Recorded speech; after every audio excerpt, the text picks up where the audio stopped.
Morning students. Now today we going to start the lesson number 5 air supports life. इससे पहले मैंने आप लोगों को एयर की दो लेयर्स के बारे में समझाया था, और ट्रोपोस्फियर और स्ट्रेटोस्फियर। अब आते हैं हम थर्ड लेयर पे, जिसका नाम है मेसोफियर। It is the third layer of the atmosphere and extends from about the 50 kilometre to 80 kilometre approximately above the earth surface। हमारे अर्थ सरफेस से 50 से 80 किलोमीटर ऊपर की तरफ ये लेयर बनी है, जिसका नाम है mesosphere. This layer is the coldest of the all layer. अभी तक आपने जितनी लेयर्स के बारे में पढ़ा था उसमें से सबसे ठंडी लेयर इसको कहा गया है। Meteors that enter the earth atmosphere from outer space to burn in the layer and so do not hit the earth।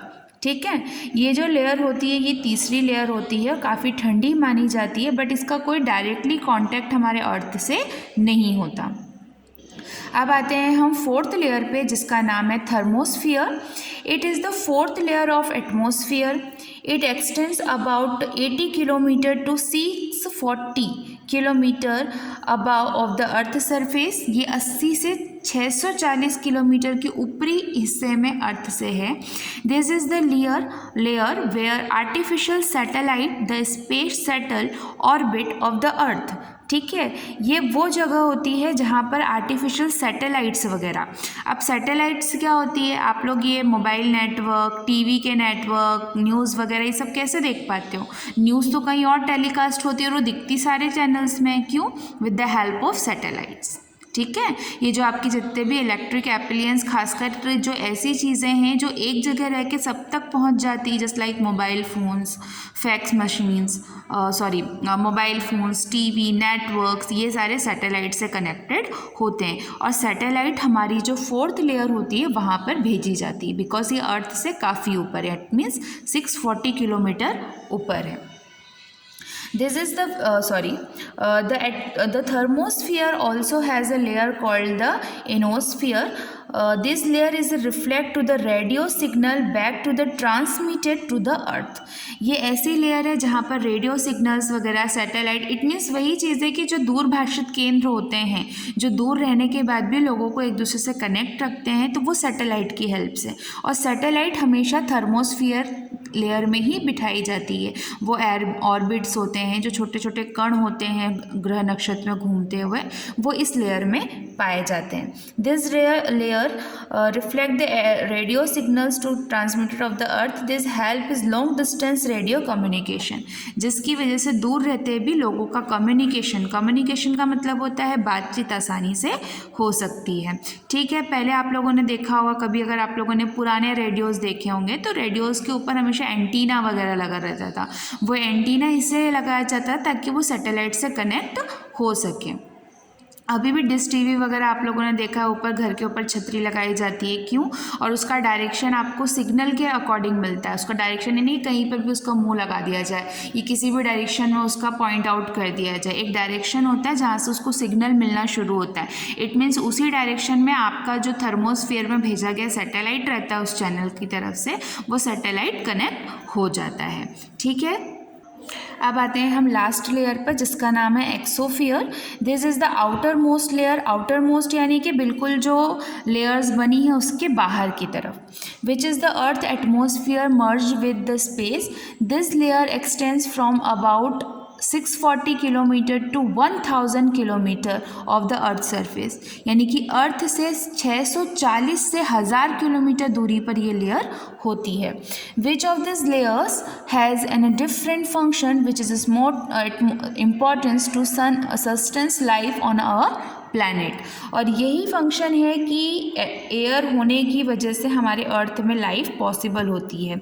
तो हमारे जो 5 लेयर हमने पढ़ी उसमें सबसे पहले थी ट्रोपोस्फियर हमारी अर्थ सरफेस के सबसे पास लेयर है, और यही हमारे ऑक्सीजन सिलेंडर है। इट मीन्स हमारी ऑक्सीजन प्रोवाइड करती है हमें। इसके बाद था स्ट्रेटोस्फियर हमें ओजोन लेयर से बचाती है। ठीक है, अल्ट्रावायलेट जो रेज़ होती है सन की, जो डायरेक्ट रेज़ धरती पर पड़ती है, जिससे कि स्किन कैंसर होने के चांसेस ज़्यादा रहते हैं, तो ये लेयर हमें उससे बचाती है। इसके बाद आप लोगों ने पढ़ा मेसोफियर के बारे में। ये लेयर सबसे ठंडी होती है। थर्मोस्फियर फोर्थ लेयर होती है और इस लेयर में जितने भी सैटेलाइट्स होते हैं, रेडियो सिग्नल्स होते हैं, ये वहाँ पर ट्रांसमिटेड किए जाते हैं, जिसकी वजह से कम्युनिकेशन ईजिली हो सकता है। और लास्ट है आपका एक्सोस्फियर, जो कि हमारे लेयर का आउटर पार्ट है। आउटर यानी कि लेयर का सबसे आखिरी पार्ट है, और ये सारी लेयर्स हमारी लाइफ को सर्वाइव करती हैं। दैट्स वाई हमारा जो अर्थ है वो भी एक प्लैनेट है, लेकिन यहाँ पर एयर की लेयर होने की वजह से हम यहाँ पर अपनी लाइफ को एग्जिस्ट कर सकते हैं। The next topic is composition of air. Composition का मतलब ही होता है कि हमारी एयर में कौन कौन सी गैसेस मिक्सचर है। तो air is mainly a mixture of gases. हमारे एयर में 2-3 तरह के गैसेस मिक्सचर होती हैं। It consist of oxygen, carbon dioxide, nitrogen and water vapour.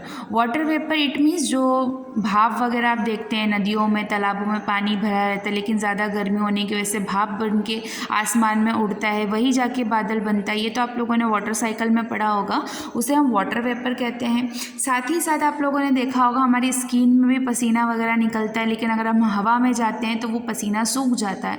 तो वो कैसे सूखता है? वो वाटर वेपर बनकर हमारी बॉडी से बाहर निकल जाता है। इसी के साथ ऑक्सीजन, कार्बन डाइऑक्साइड, नाइट्रोजन, ये कुछ 3 ऐसी कॉमन गैसेस है जो हमारे एटमॉस्फेयर में पाई जाती हैं।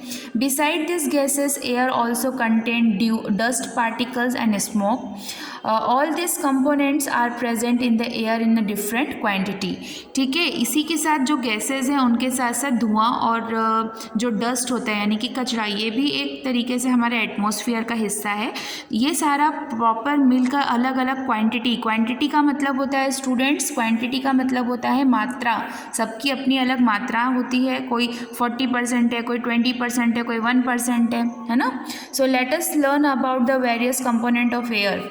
सबसे पहले आते हैं हम नाइट्रोजन पे, जो कि आप ये डायग्राम देख रहे हैं। इसमें नाइट्रोजन का जो पार्ट है वो बहुत ज़्यादा है। हमारे एटमॉस्फेयर में नाइट्रोजन गैस 78% पाई जाती है और ऑक्सीजन 21% पाई जाती है। इसके बाद जो अदर गैस होती है जस्ट लाइक कार्बन डाइऑक्साइड, वो सिर्फ 1% ही पाई जाती है, क्योंकि कार्बन डाइऑक्साइड एक हार्मफुल गैस है, वो सिर्फ प्लांट्स के लिए यूज़ होती है। ऑक्सीजन ऐसी गैस है जो प्लांट्स के लिए यूज़फुल नहीं होती, वो सिर्फ एनिमल्स और ह्यूमन बींग के लिए यूज़फुल होती है। और नाइट्रोजन ऐसी गैस है जो पूरे वातावरण को संतुलित रखती है। सो आते हैं हम नाइट्रोजन पर। Nitrogen is the most abundant gas in the earth atmosphere. It make us almost 70% of the atmosphere. हमारे एटमॉस्फेयर में 78% गैस नाइट्रोजन होती है। ये याद रखना, MCQs वगैरह इस टाइप के क्वेश्चन से बनते हैं। नाइट्रोजन गैस हमारे एटमॉस्फेयर में 70% पाई जाती है। Nitrogen does not support combustion. Nitrogen कभी भी कंबंक्शन पार्टिकल्स, इट मीन जो जल्दी से जल जाती हैं चीज़ें, ये सब चीज़ों को सपोर्ट नहीं करता। It can not be use directly by living beings. कभी भी ये डायरेक्टली लिविंग बींग्स से कांटेक्ट नहीं होते हैं। There are some bacterias that change nitrogen gas from the atmosphere into solid nitrogen that can be used by plant. The presence of nitrogen make all the soil fertile. Animal get atmosphere nitrogen from plants and by consuming other animals. ठीक है, ये जो nitrogen gas होती है mostly bacterias provide करती है। Soil में, खासकर मिट्टी में पाई जाने वाली जो गैस होती है वो नाइट्रोजन ज़्यादा होती है। मिट्टी में पेड़ उगते हैं, पेड़ों से फल और सब्जियां निकलती हैं। सब्जियों को जानवर भी खाते हैं और हम भी खाते हैं, तब जाके हमारे जो बॉडी में प्रेजेंट नाइट्रोजन गैस हम तक पहुंचती है। ठीक है, एटलीस्ट जो नाइट्रोजन गैस है ये हमारे पूरे वातावरण को संतुलित रखती है। इसके बाद आते हैं हम ऑक्सीजन पर। Oxygen is the second major component of air. Second क्यों कहा गया है? क्योंकि इसकी मात्रा नाइट्रोजन से कम है।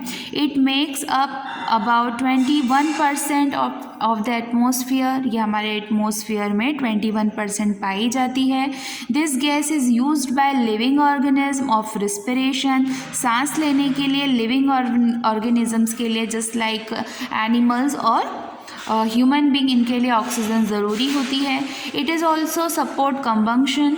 इन fact this can not burn without oxygen. Combustion का मतलब वही होता है जो जलने वाले पार्टिकल्स होते हैं वो कभी भी बिना धुएं के नहीं जल सकते, बिना ऑक्सीजन के नहीं जल सकते। जस्ट लाइक आपकी बॉडी भी जला दी जाती है, एनिमल्स की बॉडी जल जाती है ईजिली, प्लांट्स में जो लकड़ियाँ होती हैं उसी से हम खाना बना सकते हैं। तो ये सिर्फ और सिर्फ ऑक्सीजन पर डिपेंड करता है।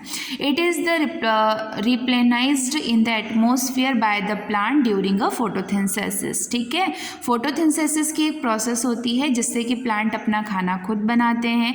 मिट्टी को फर्टाइल होती है जब धूप की रोशनी, पानी उनको समय पर सही मात्रा में मिलता है, तो जो लकड़ियाँ होती हैं, जो प्लांट्स होते हैं, उनके अंदर ऑक्सीजन प्रॉपर वे में बनता है और वो जो कंबंक्शन प्रॉपर्टीज़ होती हैं उसके अंदर इंक्रीज़ हो जाती हैं। अब आते हैं हम नेक्स्ट कार्बन डाइऑक्साइड पे। तो carbon dioxide is the minor component of the earth atmosphere and makes about the 0.03%, यानी कि ऑक्सीजन की जो कार्बन डाइऑक्साइड की जो मात्रा है वो सबसे कम होती है।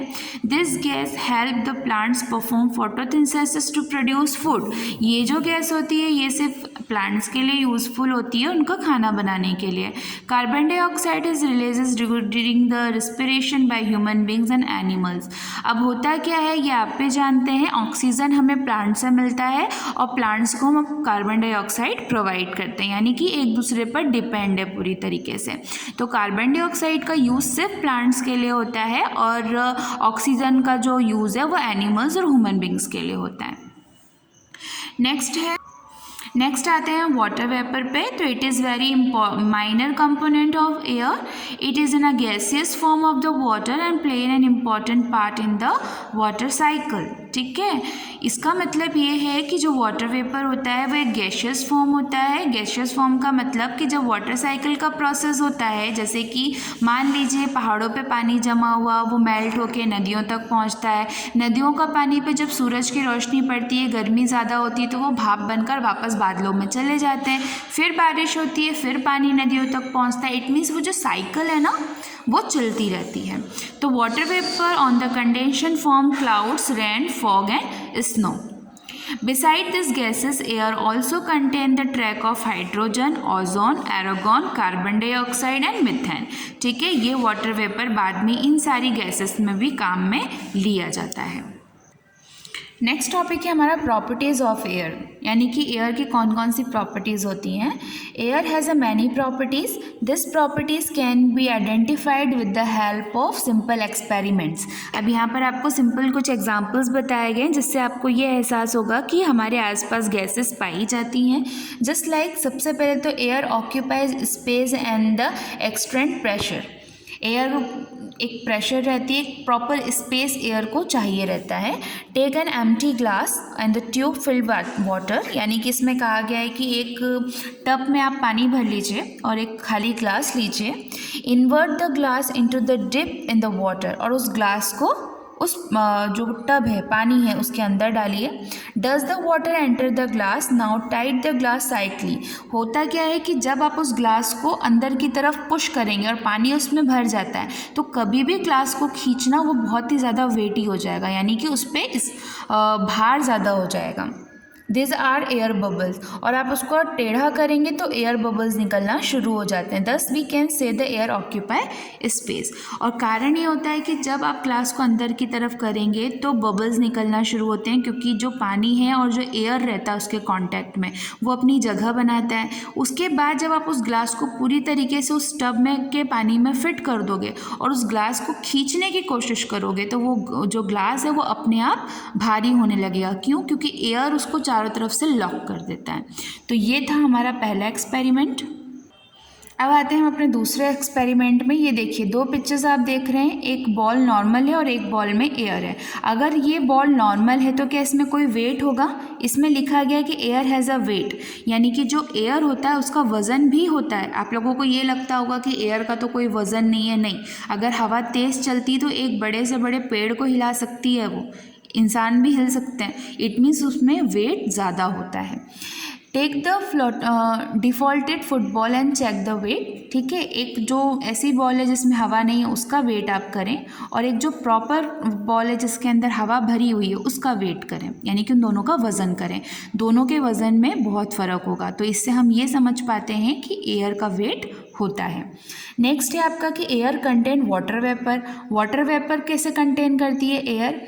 जब आप किसी भी बर्फ़ के टुकड़े को बाहर रख दोगे और वो एयर के कांटेक्ट में आता है तो वो जल्दी जल्दी मेल्ट होना शुरू हो जाएगा और बर्फ़ से वाटर में, यानी कि जो आपका सॉलिड फॉर्म रहता है वाटर का, उससे आपके लिक्विड फॉर्म में कन्वर्ट हो जाएगा, ठीक है। आप घर में कर सकते हैं, किसी भी बर्तन में बर्फ़ रखिए, उसे थोड़ी देर के लिए बाहर रख दीजिए।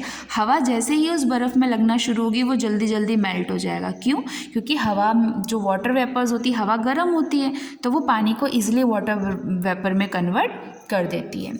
Air can move object.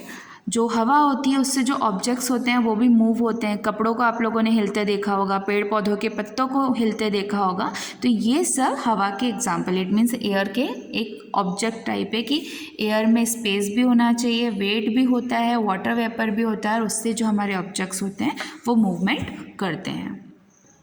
अब हमारा next topic, it mean last topic है एयर पोल्यूशन। एयर पोल्यूशन क्या होता है?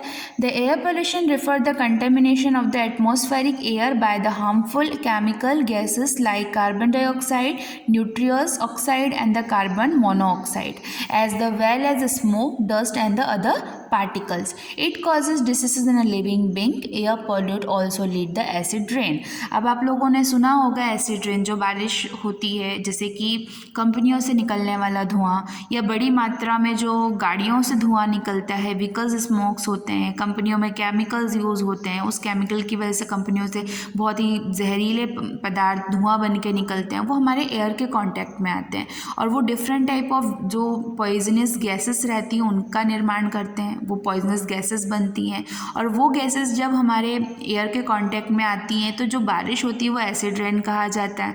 एसिड रेन इट मीन्स ऐसी रेन होती है, खासकर जो पहली बारिश होती है, उससे क्या होता है, जो बारिश का तापमान रहता है वो इतना गर्म होता है कि गिरने की वजह से जो पत्ते और ज़मीन होती है वो पूरी तरीके से बंजर हो जाती हैं, उसे हम कहते हैं acid rain. There are various causes of air pollution. Air pollution के बहुत सारे कारण होते हैं। Factories empty pollutant like dust, smoke and the poisonous gases that lead air pollution. सबसे पहले तो फैक्ट्रीज में से निकलने वाला धुआं, जहरीली गैसेस, ये एयर पोल्यूशन बनाती हैं। दूसरा, fossil fuels like petrol and diesels are use to running vehicles. गाड़ियों में जो आप पेट्रोल, डीजल, कैरोसिन ये सब जलाते हैं, उसका जो धुआं निकलता है ये हवा में फैलता है तो एयर पोल्यूशन बनाता है। This product a lot of carbon dioxide and smoke when burn, दस लीडिंग द एयर पोल्यूशन, क्योंकि इनमें भारी मात्रा में कार्बन डाइऑक्साइड पाया जाता है और जब ये धुआं बनकर एयर के कांटेक्ट में आती हैं तो नाइट्रोजन का जो परसेंटेज है वो कम करती हैं और कार्बन डाइऑक्साइड का परसेंटेज ज़्यादा कर देती हैं, जो कि ह्यूमन बींग्स के लिए जानलेवा होता है। Pesticide and insecticides use in agriculture also can cause the air pollution. जो खेतों में आप दवाइयाँ डालते हैं या छिड़कते हैं उससे भी एयर पोल्यूशन फैलता है, क्योंकि उनमें केमिकल्स पाया जाता है और कुछ पॉइजन्स पाए जाते हैं। फॉरेस्ट फायर, भारी मात्रा में जंगलों का जलना, डस्ट स्टॉर्म, धुआं उड़ना, वॉल्केनिक इरप्शन, लावा फूटना, ये सब भी एयर पोल्यूशन क्रिएट करता है। ओके स्टूडेंट्स, आई होप आपको ये चैप्टर समझ में आया हो। एयर हमारे लिए बहुत ज़रूरी होती है, इसलिए भारी मात्रा में कोशिश ये करें कि पेड़ पौधे लगाएं जिससे कि हमारे आसपास की एयर प्योरीफाई हो सके और नाइट्रोजन और ऑक्सीजन का प्रॉपर बैलेंस बना रहे। ठीक है, इसी के साथ साथ जो हमारी लेयर ऑफ एयर थी वो आप लोगों को समझ में आ गई होगी। There are 5 types of layer. First is troposphere, stratosphere, mesosphere, thermosphere और exosphere. Okay, so this topic is end here. Have a good day.